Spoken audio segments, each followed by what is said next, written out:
Ever get that feeling, you're trying to do something simple in your online bank and it feels like you've been dropped into a digital escape room? Huh, yeah.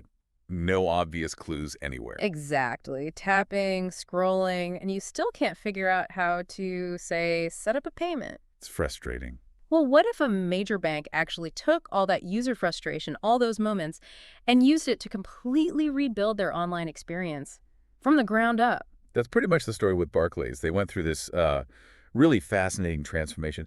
And the key thing, the really interesting part, is that market research wasn't just some add-on. Right. It was the core driver. It was behind basically every change they made to their online banking services. And that's exactly what we're diving into today. We've got a deep look here at how Barclays Bank took, well, just a mountain of customer feedback, the good, the bad, why on earth is this so complicated, Yeah. and used it to fundamentally redesign how you manage your money online. So our mission in this deep dive is to really uncover the specific ways they listened. Which they did through a huge range of methods. Yeah, a huge range. And how that listening actually translated into a smoother, more intuitive experience for you, the user. We're going to unpack everything, from those first annoying problems right through to how they keep trying to stay ahead now. And the sheer variety of research they used is, well, it's pretty remarkable when you list it out.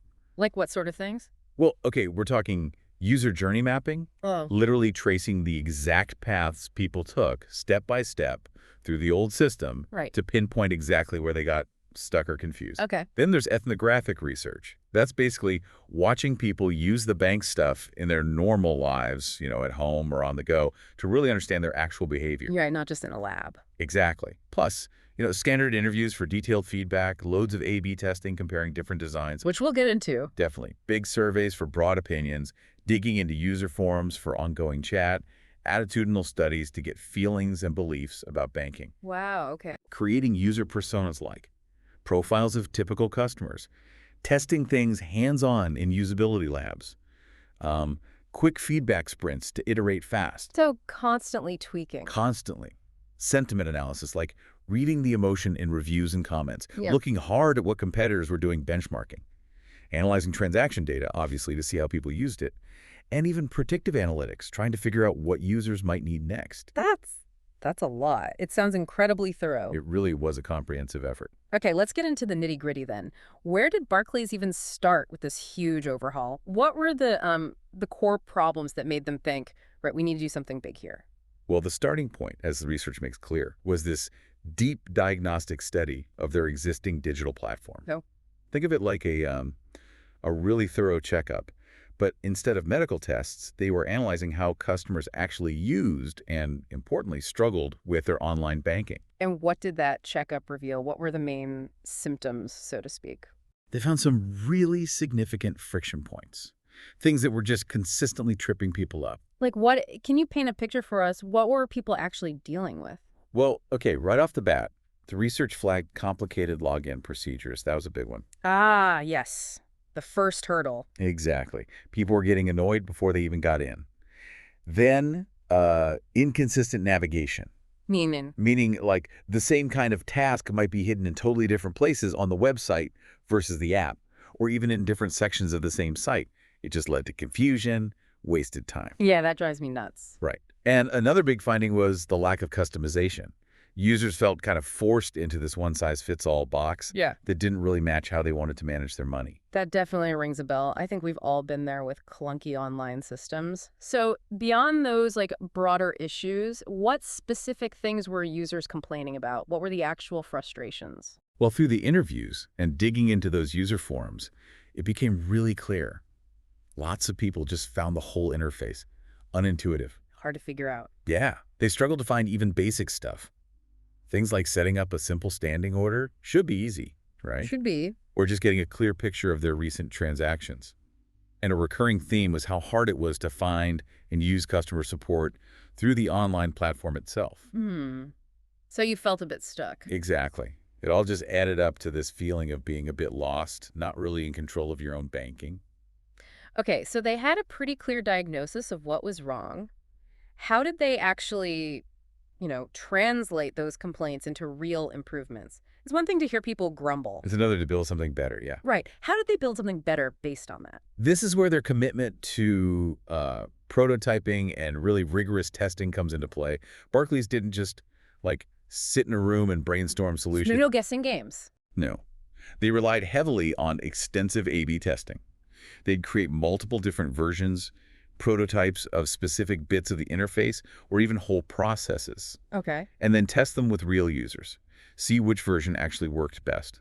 Was it easier to use? Could people complete the task faster?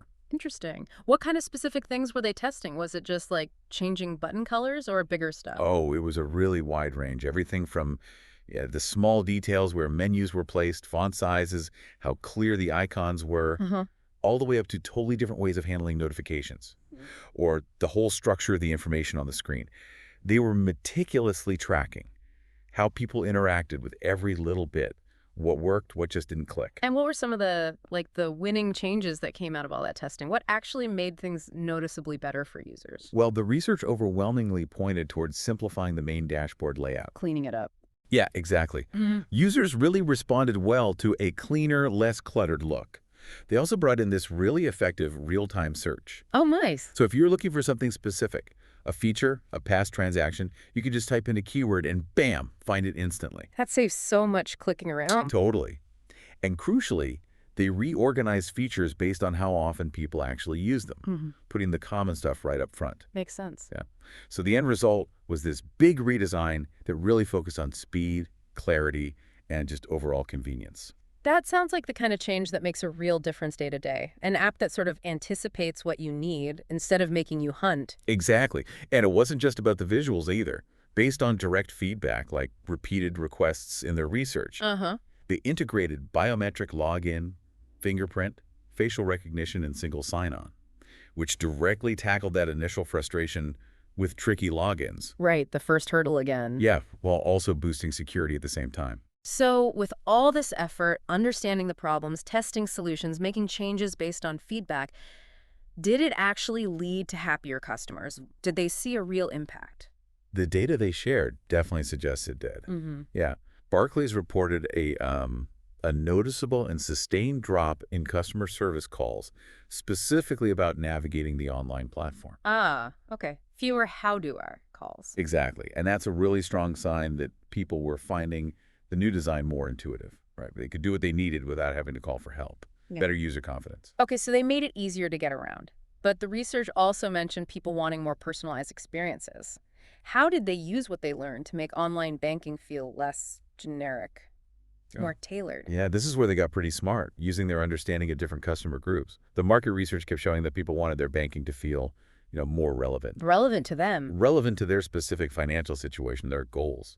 So Barclays used customer segmentation, grouping users based on things like age, financial aims, typical banking habits. Right. And then they dug into the transactional data to really understand those patterns. Financial behavior, life stage, preferences people actually stated. Can you give us some concrete examples? How did that data turn into actual features people saw? Sure. So, for instance, research showed young professionals were often really focused on saving for specific things, a deposit for a house, maybe a car. Yeah, big goals. So Barclays introduced tailored goal-based savings tools, things with like visual progress bars, options for automatic transfers towards that goal, made it easier to track. Nice. On the other hand, they found older users often prioritized managing pensions and investments.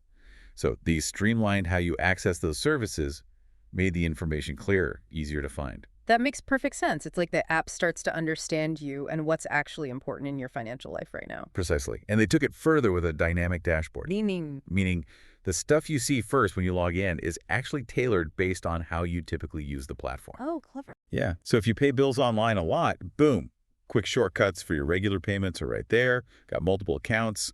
You get a clear combined view up front. They even put in intelligent alerts. Alerts for what? Proactive alerts for, say, unusual activity on your account, or if you look like you might be about to go over your budget based on your usual spending. Wow, that proactive bit sounds incredibly useful, like having a little financial assistant built in. And it's all powered by this quite sophisticated recommendation engine using machine learning. Okay. This engine is constantly chewing on all that data from their ongoing research about what actions customers are likely to take next in different situations. So it tries to predict. Kind of, yeah. Yeah. So you might get a timely alert suggesting you move some extra cash into a savings account based on your balance, or maybe a tip on how to adjust your credit card payment to save interest. It sounds like they're not just reacting to what you did, but actually trying to anticipate what you might need to do. Exactly. And crucially, they built in ways to keep getting feedback. Easy in-app surveys, dedicated user forums. Ah, keeping the loop open. Right. So they can constantly fine-tune these personalized features and spot new ways to tailor things based on what users are saying now. And the results. Did this focus on personalization pay off? It seems so. They saw higher uptake of these tailored features. People spent more time actually engaging with the platform, not just dipping in and out. And their key satisfaction scores, like Net Promoter Score, all showed a pretty solid upward trend. Okay, let's talk security. That's always like the big one with online banking, isn't it? Absolutely paramount, yeah. How did Barclays use all this user research to tackle security concerns and, importantly, build trust? Yeah, absolutely critical. Security consistently came up as a top priority across all their research. They did these really in-depth attitudinal studies. To understand feelings. Exactly, to really get the psychology behind trust in digital banking. And they developed detailed user personas that specifically looked at the security worries and priorities of different types of customers. And what were the key things people valued most for feeling secure online? What came out of that research? Well, transparency was huge. Users wanted to clearly understand why certain security things were happening, what they were actually protecting. No black boxes. Right. They also really valued getting real-time alerts about anything potentially dodgy so they could know immediately. And crucially, they wanted to feel empowered, like they could take quick action themselves if they suspected fraud. Okay, so transparency, real-time info, and control. How did Barclays translate those values into actual design changes? They did things like using really clear, color-coded alerts that instantly showed how serious a potential issue might be. They made a real effort to use plain English when explaining any flagged activity, no confusing bank jargon. Good. And a really powerful example of giving users control was putting in a big, obvious one-click freeze card button. Instant lockdown. Instantly secure things if you're worried. Plus, they proactively added interactive tutorials inside the app guides on spotting phishing scams, tips for securing your phone or computer. That educational piece seems vital. Not just fixing problems, but helping users avoid them. It really is. And they also took a hard look at multi-factor authentication. You know, the extra security steps. Sometimes annoying steps. Well, exactly. Users got the need for it, but the research showed loads of frustration with processes that were too complex or clunky. Yeah. So Barclays worked to optimize those flows. They prioritize easier methods like fingerprint or Face ID login. And they use things like geolocation smartly. If you're logging in from your usual location, maybe you don't need all the extra steps every single time. Making it context aware. Right.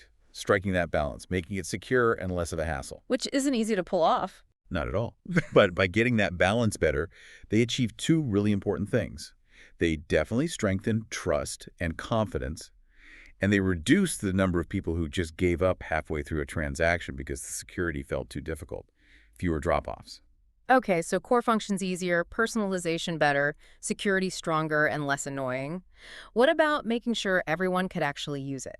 Accessibility. Yes, that became a major focus too.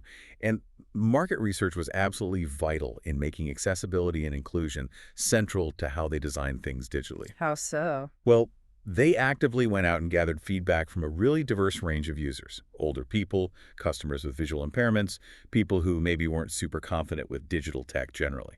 And what did that feedback highlight? It clearly showed that things like complex interfaces, really small text, or just a lack of clear guidance were significant barriers for these groups. It stopped them using it easily or having a good experience. So they didn't just guess what accessible meant, they actually talked to the people who needed it. Precisely.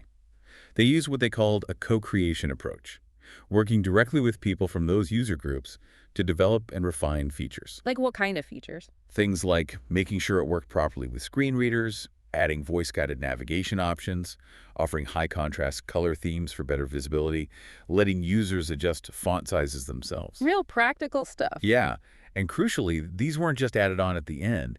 They were tested iteratively in usability labs with the very people who'd be relying on them. That hands-on testing with the actual users must have been invaluable. Absolutely. And they didn't stop there. They did specific research in, like, rural areas and some underserved urban areas too. Why there specifically? That revealed a critical need for versions of the platform that didn't use much data and worked well on slower connections or older phones. Ah, the digital divide. Exactly. Yeah. So in response, they worked on optimizing loading speeds, cutting down on fancy animations, even making some essential tools and help guides available offline. It was all about expanding reach and making it genuinely more inclusive digitally. That level of commitment to accessibility is really, really impressive. Now, everything in digital changes so fast. How does Barclays make sure they don't just do one big redesign and then stand still? How do they keep improving?